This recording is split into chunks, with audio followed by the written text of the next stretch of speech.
Okay, Senator Warren. Oh, thank you very much.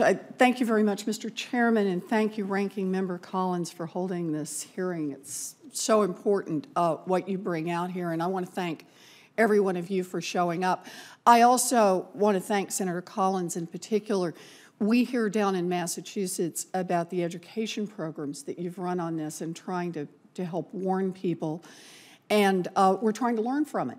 And I want a chance to publicly acknowledge the Massachusetts Association of Retired Federal Employees. We're about to send a mailing from our office, a warning from our office. They're going to send out a mailing to 10,000 of their members about this. We're trying to learn what we can to try to be helpful on the educational front, and I'm grateful for every idea here. I want to say this has been covered some in the Massachusetts papers. We've been trying to follow this.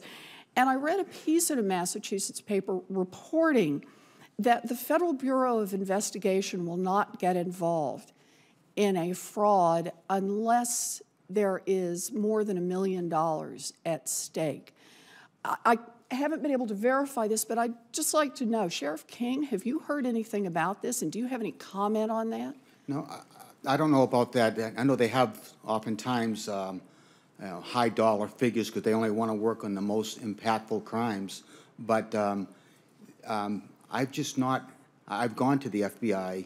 I just have not, it just seems to be that culture of indifference that they don't want to work on these types of cases. Yeah. Well, I'm really struck, too, particularly in this case, because Ms. Nichols, I think you were saying, and I think you were too, Ms. Ellis, it doesn't start at $100,000 or $600,000. It starts, how much, Ms. Nichols?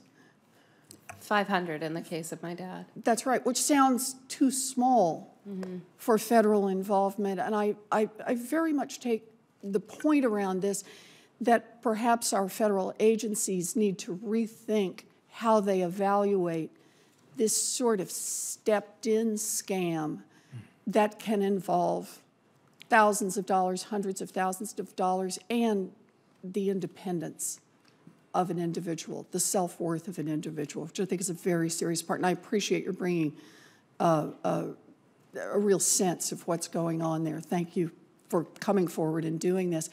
I want to ask one other question, though. Mr. Romasco, you described, and in the question, I think Dr. Shadel did too, about the question about the money cards.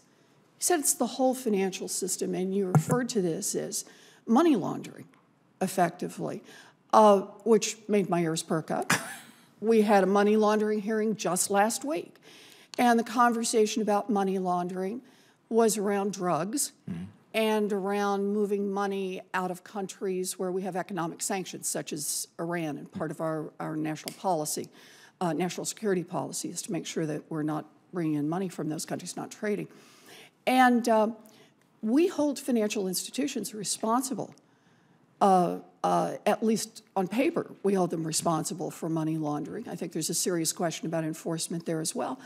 But I want to ask you the question about whether or not these scams either currently fit within the laws of money laundering or should be fitted into the laws of money laundering. I'm a little cautious about being a legal expert. Fair enough. But one of the things that's great about people is we learn from others.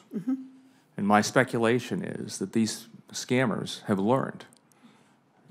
If, as we've heard, they were in the drug business is pretty smart about laundering money. Gee, you'd think they might have applied the same techniques of moving cash from point A to point B to the scamming business? That's just speculation on my part. So again, from our perspective, we're about consumer education, prevention, and just arming our members and the people over 50 with the tools to say no and protect themselves. At the same time, we would advocate consistent, aggressive law enforcement. And the reason I said it's the whole financial system is not because I have unique knowledge about it, but as a businessman, you look at all the ways to achieve your objective. And that's what these criminals are doing.